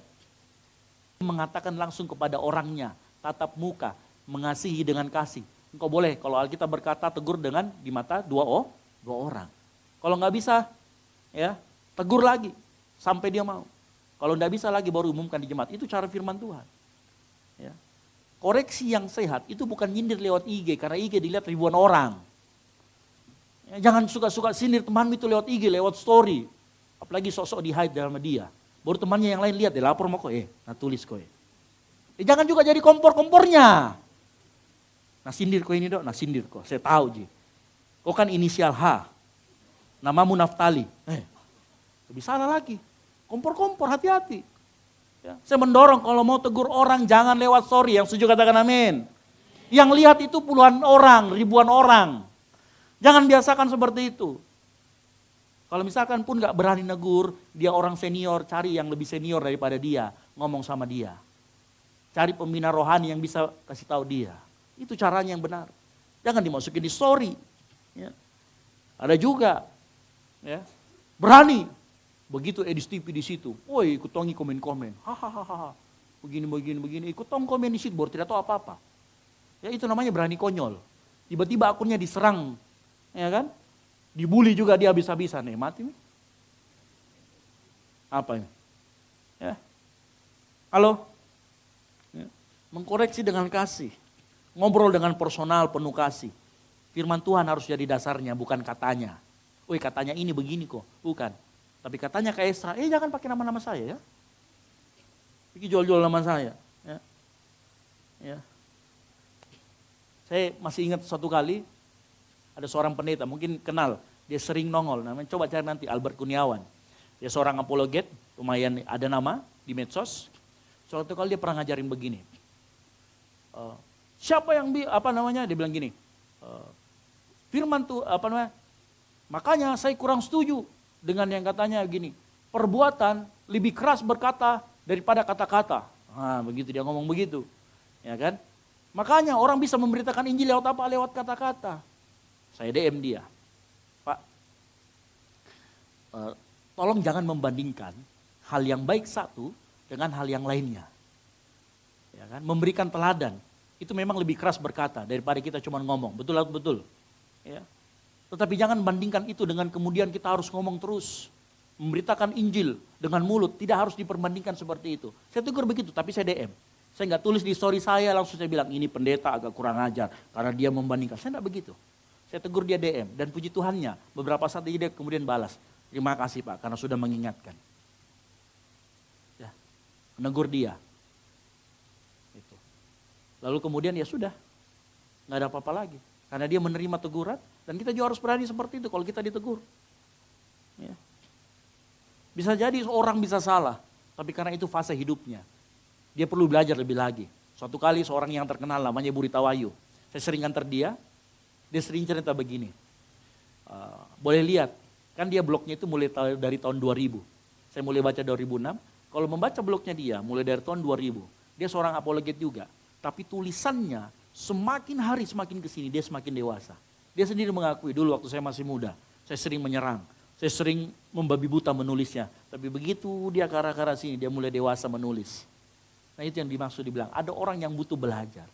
Dan kalau dan orang butuh belajar itu dia butuh dikuatkan. Kalau dia ditegur. Nah orang-orang yang baru belajar. Kalau kita hari-hari ini masih belajar. Dan kita ditegur sama orang yang lebih senior. Yang lebih mampu. Yang lebih capable. Buka hati mulai lebar untuk teguran. Yang mau katakan amin. Jangan keras kepala. Ya. Itu tadi 5 cara kita untuk kita memiliki ketajaman rohani. Dengar baik-baik. Hari-hari ini ada banyak ajaran-ajaran yang akan diperhadapkan kepada kita. Di mana kita akan memilih ini benar atau salah. Saya berdoa kita semua malam hari ini. Pada saat kita dengar firman. Ya, kita harus dalami firman. Kita harus melatih diri kita. Untuk berdoa meminta hikmat. Kita harus mencoba belajar teologi dasar. Baca-baca itu enggak rugi kok. Ya, saya masih bekerja sampai sekarang ya sebagai pegawai negeri di saat yang bersamaan. Setiap ada waktu kosong, apa yang saya lakukan? Saya akan cari artikel yang menarik untuk saya baca. perihal tentang teologi dan sejarah gereja. Karena saya suka sejarah. Saya akan cari. Jangan malas. Bergaul dengan komunitas yang sehat dan berani mengkoreksi ajaran yang menyimpang dengan kasih dan kebenaran. Ingat, seperti jemaat di Efesus, dia berani. Orang jemaat di Efesus dia rajin mempelajari kitab suci, mendalami firman Tuhan. Makanya dia gak sabaran dengan orang-orang, dia selalu menguji orang-orang yang mengaku dirinya rasul. Padahal bukan, mereka pendusta. Hari-hari ini kita juga diperhadapkan hal yang sama. Dan saya berdoa kita semua yang hadir malam hari ini belajar untuk memiliki ketajaman rohani. Yang mau katakan amin. Kita bangkit berdiri, tutup Alkitabmu, kita bangkit berdiri. Pemain musik, maju ke depan.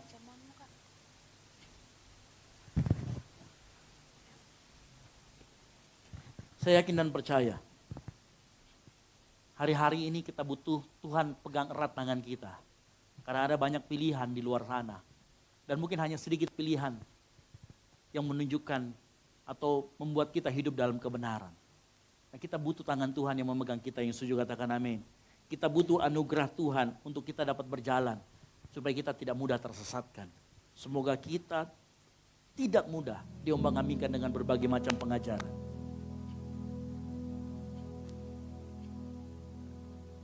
Mari kita angkat hati kita.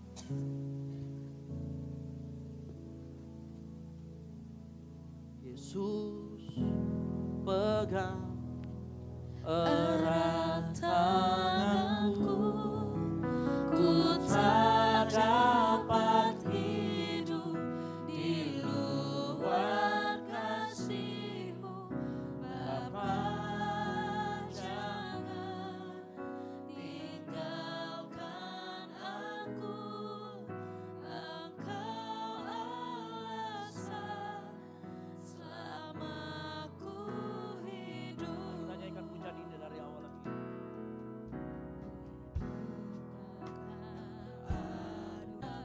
Semua karena cinta-Mu.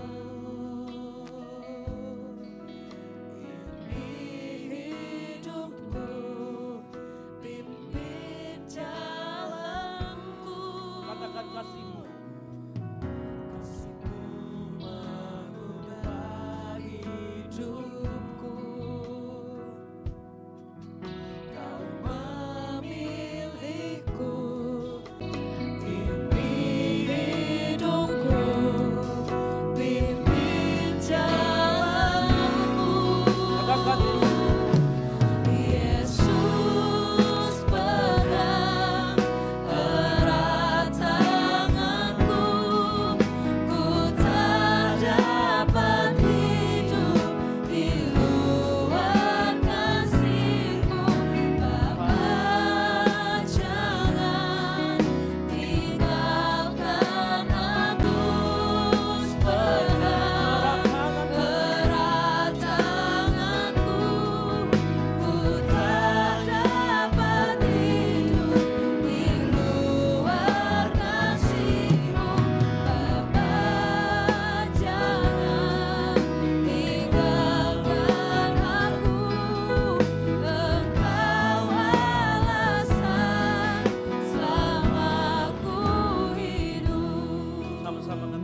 hari ini di tengah dunia berjalan sendirian.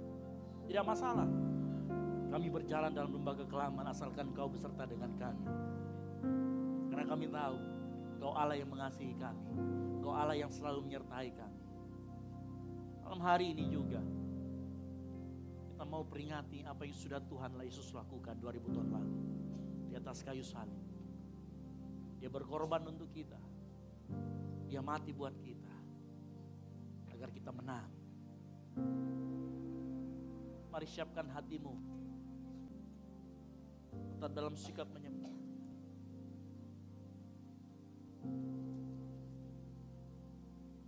Mari sebelum kita masuk dalam perjamuan kudus, kita mau mengaku dosa-dosa kita. Kita mohon ampun. Minta Tuhan melayakkan hidup kita. Minta Tuhan melayakkan. Berdoa masing-masing. Minta Tuhan layakkan. Minta Tuhan melayakkan. Karena firman Tuhan berkata, hendaklah tiap-tiap orang menguji dirinya sendiri. Baru sesudah itu ia makan roti dan minum cawan Tuhan. Karena barang siapa makan dan minum tanpa mengakui tubuh Tuhan, ia mendatangkan hukuman atas dirinya. Minta Tuhan malam hari ini sebelum kita bersatu dengan tubuh dan darah Kristus, minta Tuhan melayakkan. Kau yang hari-hari ini banyak melakukan kesalahan terhadap saudaramu, terhadap orang tuamu, minta ampun sama Tuhan. Kau yang mulai melayakkan. Kau mau berdoa sebelum kami masuk dalam perjamuan kudus ini. Layakkan setiap kami pribadi demi pribadi untuk memperingati apa yang sudah Tuhan lakukan 2000 tahun lalu di atas kayu salib. Menebus dosa kami semua agar kami hidup dalam kemenangan. Ampuni setiap salah dan dosa dan pelanggaran kami Tuhan. Mungkin kami menyakiti orang-orang sekitar kami, orang tua kami, saudara kami, teman kami. Ampuni kami Tuhan dan layakkan kami. Mari Kau angkat tinggi roti, lebih tinggi daripada kepalamu, dan dengarkan firman Tuhan. Sebab apa yang telah kuteruskan kepadamu telah tubuhku yang diserahkan bagi kamu. Perbuatlah ini menjadi peringatan akan aku. Percayakah kita?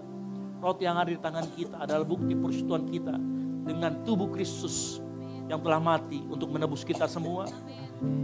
Mari kita makan roti di tangan kita di dalam nama Tuhan Yesus Kristus.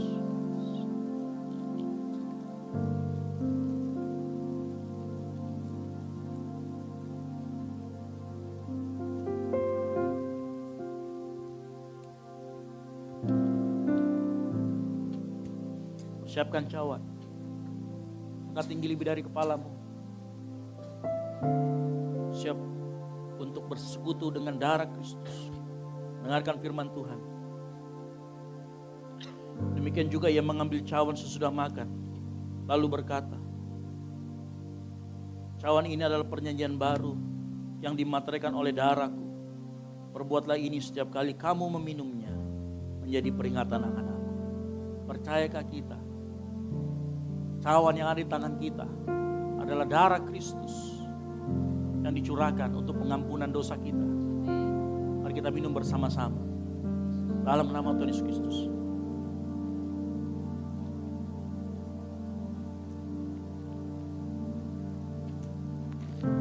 Mari angkat suaramu, mengucap syukur. Mengucap syukur, katakan terima kasih. Angkat suaramu, terima kasih Tuhan. Terima kasih Tuhan. Terima kasih buat kasih setiamu. Terima kasih buat pengorbananmu. Terima kasih Tuhan. Terima kasih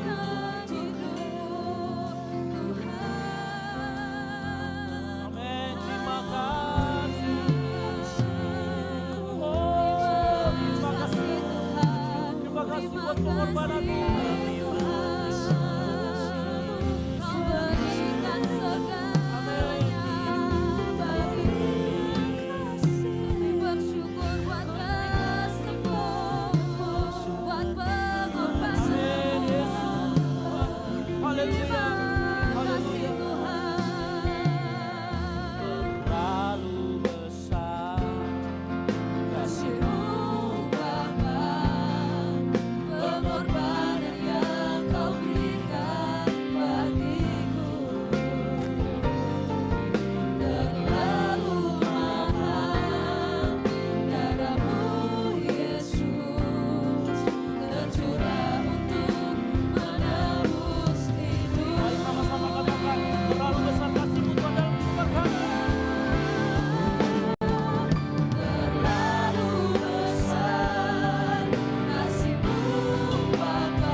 malam hari ini Bapa di surga, kami telah bersekutu dengan tubuh dan darah Kristus. Kami memperingati apa yang Tuhan Yesus sudah lakukan 2000 tahun yang lalu untuk kami semua.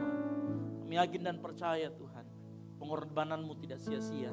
Kami mau hidup dalam anugerah Tuhan. Kami mau berbuat dalam anugerah Tuhan. Terima kasih juga buat firman Tuhan yang sudah disampaikan melalui hamba-Mu.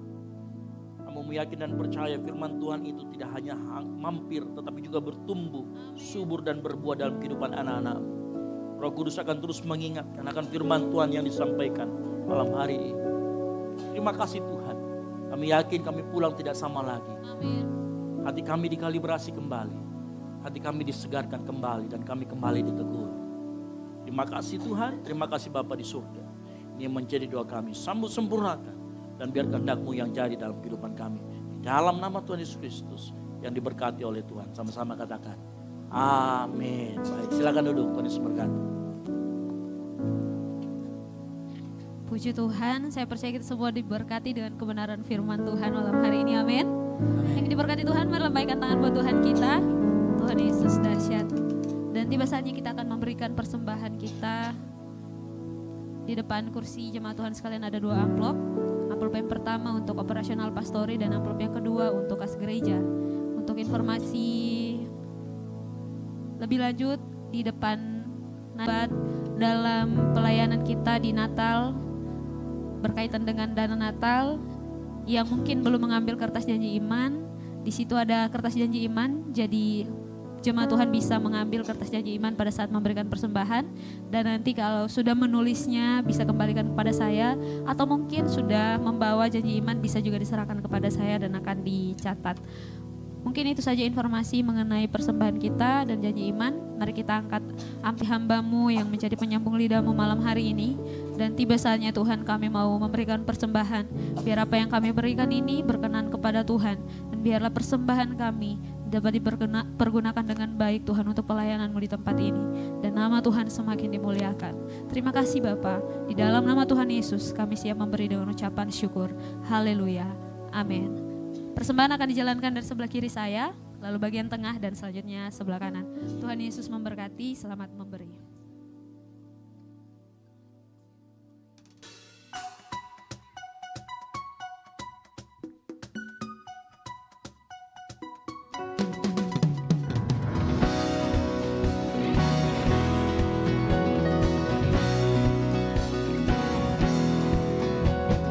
Hai segala bangsa, dengarkanlah, angkat tanganmu, puji Tuhan dalam keluarga.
saatnya kita akan mendengarkan informasi mengenai kegiatan gereja kita selama sepekan. Kepada teman-teman multimedia dipersilakan. Shalom jemaat yang dikasihi Tuhan, berikut beberapa informasi kegiatan GBI Oikumene selama 1 minggu ke depan. Bagi Bapak Ibu Jemaat Tuhan, mari bersekutu dan beribadah bersama pada ibadah Mesbah Keluarga yang akan diadakan minggu ini. Berikut informasinya. Guna membangun komunitas yang sehat, GBI Oikumene mengadakan fun sport, olahraga bersama dengan jemaat Tuhan dan kaum muda sekalian. Berikut informasi yang tertera. Doa sarapan pagi bersama akan diadakan pada hari Sabtu pukul 5 pagi bertempat di gereja. Bapak Ibu jemaat Tuhan juga dapat menyaksikannya secara online melalui live streaming YouTube GBI Oikumene.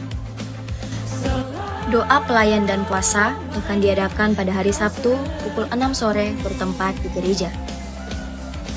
Gladi bersih untuk ibadah raya pertama akan diadakan pada hari Sabtu pukul 7 malam, ibadah raya 2 pada hari Minggu pukul setengah 3 sore, dan gladi bersih untuk ibadah raya ketiga akan diadakan pada hari Sabtu pukul 10 pagi. Ibadah raya Minggu diadakan sebanyak 3 kali, yaitu pukul 9 pagi, pukul setengah 5 sore, dan pukul 7 malam. Ibadah raya yang pertama dan yang kedua akan disertai ibadah anak sekolah minggu. Ibadah-ibadah ini dapat disaksikan secara online melalui live YouTube GB 3 sore bertempat di ruang sekolah minggu. Bagi jemaat Tuhan yang berkerinduan untuk didoakan, silakan mengisi form pokok doa yang telah disiapkan. Mari tetap saling menopang dalam doa-doa kita kepada Tuhan. Bagi saudara-saudari yang membutuhkan layanan konseling, penyerahan anak, dan pernikahan, silakan menghubungi nomor berikut. Baptisan akan diadakan pada minggu terakhir setiap 3 bulan sekali. Bagi saudara sekalian yang membutuhkan layanan baptisan, silakan menghubungi nomor berikut. Persembahan persepuluhan dan persembahan lainnya dapat ditransfer melalui rekening BCA dengan nomor 7993 111 777 atas nama GBI Oikumene. Jangan lupa untuk mencantumkan keterangan untuk setiap persembahan yang diberikan. Perpuluhan yang jemaat Tuhan berikan akan dipergunakan seluruhnya untuk pekerjaan Tuhan di tempat ini dan akan dilaporkan secara serta terbuka kepada jemaat Tuhan sekalian. Bagi Bapak Ibu jemaat Tuhan dan saudara sekalian yang rindu untuk melayani Tuhan, silakan mengisi formulir dengan cara scan barcode berikut atau menghubungi nomor berikut. Mari memakai waktu dan talenta yang Tuhan beri bagi kemuliaan namanya. GBI Oikumene mengucapkan selamat ulang tahun bagi jemaat Tuhan yang ulang tahun sepanjang bulan ini. Kasih, sukacita, dan penyertaan Tuhan melimpah bagi jemaat Tuhan sekalian. Demikian informasi mengenai kegiatan GBI Oikumene selama sepekan. Selamat hari Minggu, Tuhan Yesus memberkati. Baik, puji Tuhan, ada beberapa informasi tambahan buat kita semua. Pertama-tama, selamat datang buat jemaat Tuhan yang baru pertama kali hadir di GBI Oikumene. Selamat datang di gereja ini, selamat datang di Gold CC. Dan apabila jemaat Tuhan sekalian belum memiliki gereja tetap di Makassar untuk bertumbuh, mari datang bersama-sama dengan kami sambut dengan penuh sukacita. Oleh sebab itu di samping kiri kanan jemaat Tuhan sekalian ada para usher yang membawa formulir pendaftaran, formulir untuk diisi data dirinya. Apabila jemaat Tuhan baru pertama kali hadir silakan diminta dan diisi. Nanti pada saat keluar dari pintu gereja silakan ditukarkan dengan souvenir yang telah disediakan dari gereja. Dan di tangan para usher juga mereka membawa formulir untuk pokok doa. Jadi apabila jemaat Tuhan memiliki pergumulan atau memiliki apapun yang rindu untuk didoakan secara bersama-sama di gereja ini, silakan minta juga formulir untuk pokok doa dan kita akan sama-sama doakan di hari Selasa. Jadi itu tanggal 20 dan 27 September. Jadi jemaat Tuhan, khusus wanita ya, yang mau ikut seminarnya bisa menghubungi Ibu Debbie dengan nomor yang tertera di belakang saya. Untuk jemaat yang di GBI Oikumene, biaya pendaftarannya itu 25.000. Tapi untuk jemaat yang di luar gereja kita, biaya pendaftarannya itu sebesar 50.000. Jadi yang mau ikut ayo segera daftarkan dirinya untuk sama-sama mau menjadi wanita cakap dan jadi harganya itu 180 per kilo. Jadi jemaat Tuhan yang mau mau memesan bisa menghubungi saya. Saya sebenarnya tidak jual babi ya, tapi ini basar babi. Jadi bisa hubungi saya sebagai penanggung jawab. Ini nomor saya ada di depan untuk memesan babi mentah. Nanti juga mungkin ada basar antar, tapi akan kami informasikan di dalam grup dan mungkin di flyer di dalam Instagram kita. Dan juga buat jemaat Tuhan, saya ajak kita semua ayo melayani seperti firman Tuhan yang tadi sudah disampaikan. Mari melayani Tuhan bersama-sama. Jadi di depan kursi jemaat Tuhan sekalian ada barcode yang kecil. Dan apabila memiliki suara yang merdu, silakan daftarkan sebagai singers atau mungkin sudah pernah pelayanan di gereja sebelumnya sebagai WL, silakan didaftarkan dan banyak bidang pelayanan lainnya. Kalau yang suka make up ada make up service, ada juga parking ministry buat cowok-cowok yang kuat. Dan untuk cooking ministry juga ada. Dan banyak lagi pelayanan lainnya bisa dilihat melalui barcode yang ada. Mungkin itu saja. Dan yang berulang tahun, oh ya, di bawah kita ada fellowship setiap hari minggunya. Jadi yang mau ikut makan-makan silakan singgah nanti setelah turun dari gereja ini, belok kiri, kita makan bersama-sama gratis ya, gratis. Kecuali basar, itu baru bayar. Oke, sekarang yang berulang tahun. Jangan malu-malu, maju ke depan. Nah, 1, 2, silakan. Oh kan banyak kan? Yang baru pertama kali hadir nggak apa-apa, ayo kita akan selamatin di sini kan? Ada lagi? Widel juga. Namamu Agus Widel berarti? Oh bukan. Gitu. Ada lagi? Ada lagi? Jangan malu-malu.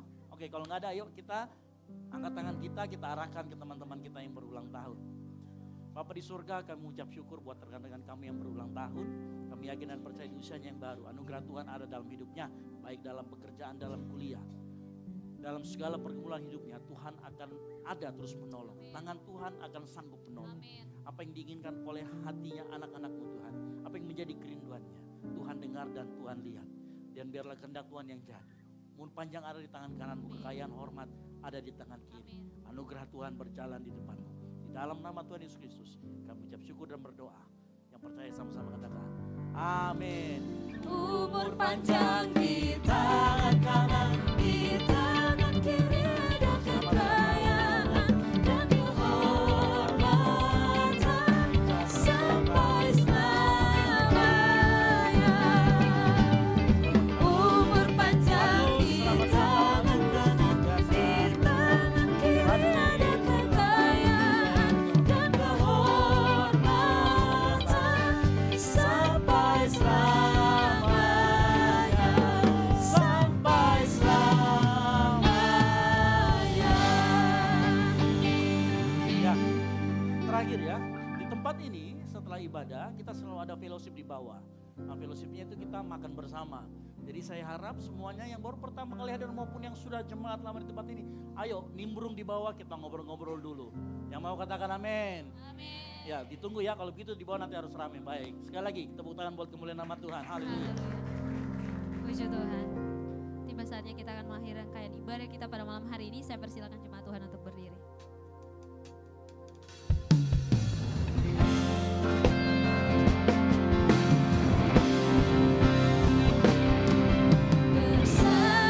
Bersamamu ya Tuhan, aku sanggup berjalan.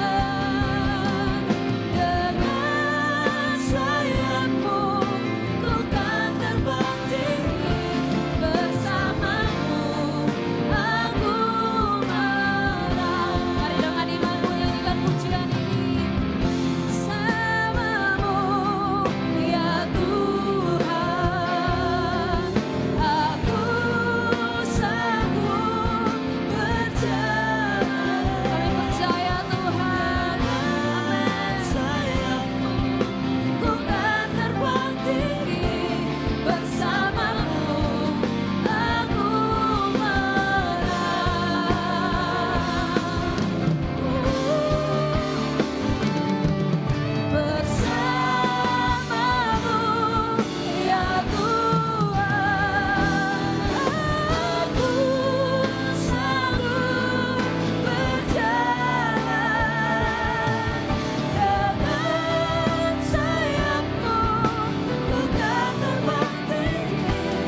dari awal, pertengahan hingga pada akhirnya. Kami bersyukur itu semua karena penyertaan Tuhan. Amin. Ibadah kami bisa terlaksana dengan baik Bapa.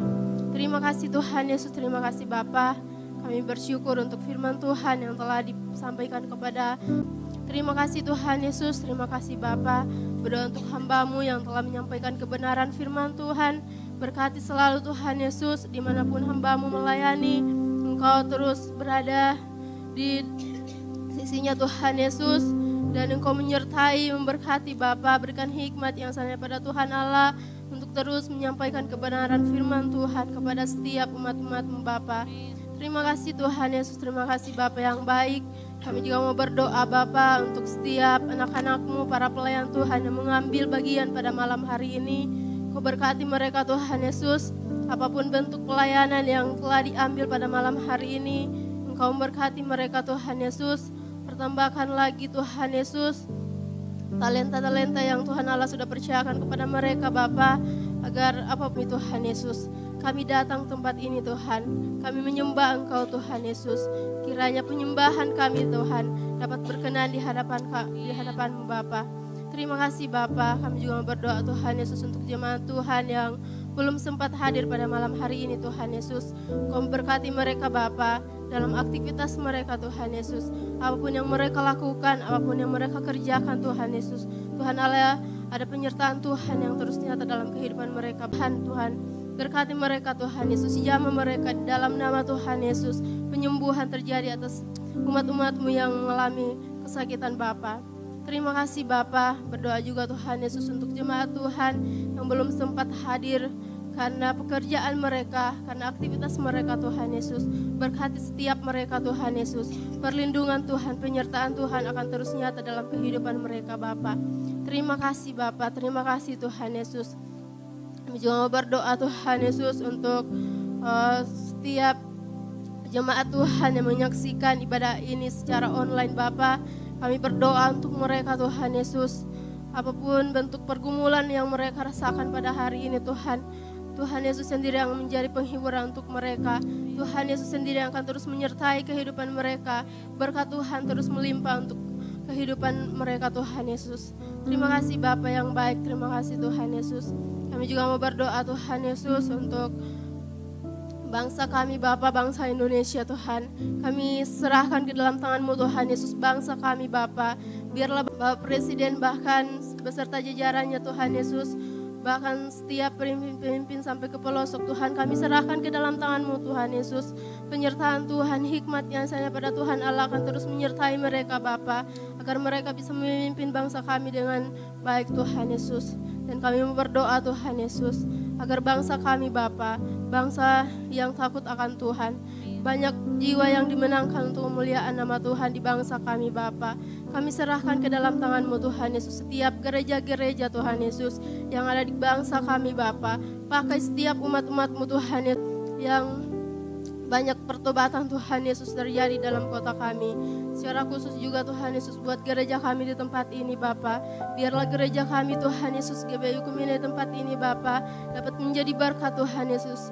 Dapat menjadi berkat untuk setiap jemaat Tuhan yang boleh hadir dan boleh menangkan di tempat ini Tuhan Yesus. Terima kasih Bapa yang baik, terima kasih Tuhan Yesus. Kami juga mau berdoa Bapa untuk pemimpin rohani kami Tuhan Yesus. Kami serahkan ke dalam tangan-Mu untuk Ibu Gembala kami Bapa. Dalam masa tuanya Tuhan Yesus, penyertaan Tuhan, perlindungan Tuhan akan terus nyata dalam kehidupan Ibu Gembala kami di tempat ini Bapa. Berkati juga Tuhan Yesus, Pastor Esra Tuhan Yesus yang menjadi wakil gembala kami di tempat ini Bapa. Tuhan Allah memberkati untuk setiap pelayanannya Bapa, keluarga kecil yang mencukupkan semuanya Bapa. Terima kasih Bapa. Berdoa juga Tuhan Yesus untuk Kak Debbie sebagai tiang doa dalam keluarga mereka Bapa. Terima kasih Tuhan Yesus, Engkau memberkati setiap kehidupannya, dalam usahanya, dalam apapun yang dikerjakan Tuhan Yesus, pelayanannya yang Tuhan Allah sudah percayakan. Engkau memberkati Bapa. Berkati juga Dev Tuhan Yesus, anak mereka di dalam tangan-Mu Tuhan Yesus. Engkau terus menyertai anak ini Bapa. Pertolongan Tuhan, penyertaan Tuhan akan terjadi dalam kehidupannya Dev Tuhan Yesus. Terima kasih Bapa yang baik, terima kasih Tuhan Yesus. Kami juga menyerahkan Tuhan Yesus kehidupan setiap berkat damai sejahtera yang ada pada Tuhan Allah Bapa. Terima kasih Bapa, kehidupan keluarga kami juga Tuhan Yesus, kami serahkan ke dalam tangan-Mu Bapa. Terima kasih Bapa yang baik, terima kasih Tuhan Yesus, yang menjadi doa kami Tuhan Yesus. Dan kami akan menyempurnakan doa kami Tuhan Yesus melalui doa yang Tuhan sudah ajarkan kepada murid-murid-Mu. Bapa kami yang di surga, dikuduskanlah nama-Mu, datanglah kerajaan-Mu, jadilah kehendak-Mu di bumi seperti di surga. Berikanlah kami pada hari ini makanan kami yang secukupnya, dan ampunilah kami akan kesalahan kami, seperti kemuliaan sampai selama-lamanya. Kami juga berdoa Tuhan buat gereja-gereja sekitar kami. Kami berdoa buat gereja Toraja yang ada di sekitar kami, buat GMS, buat GPDI yang ada di sekitar kami, buat GTM dan semua gereja Tuhan yang ada di sekitar kami Tuhan. Kami percaya dan yakin kami punya visi yang sama, melaksanakan visi agung dari Tuhan, yaitu menjadikan semua bangsa murid Tuhan. Kami berbeda, tapi kami tetap bersatu mengakui Yesus adalah Tuhan. Di saat ini juga, mari kita angkat kedua tangan kita. Roh Tuhan ada padamu oleh sebab Ia telah mengurapi engkau untuk menyampaikan kabar baik kepada orang miskin. Dan Tuhan telah mengutus engkau untuk memberitakan pembebasan kepada orang-orang tawanan dan penglihatan bagi orang-orang buta, untuk membebaskan orang-orang yang tertindas. Oleh karena itu pulanglah dan jadilah terang sehingga Injil diberitakan melalui hidupmu. Dan biarlah anugerah dari Allah Bapa, keselamatan di dalam Kristus Yesus, dan penyertaan yang manis oleh Roh Kudus menyertai kita semua sampai dengan Tuhan Yesus datang kembali menjemput kita semua. Bagi Dialah segala kemuliaan sampai selama-lamanya. Yang diberkati Tuhan, sama-sama katakan amin. Selamat hari Minggu, Tuhan Yesus memberkati, dan silakan bersatu dulu.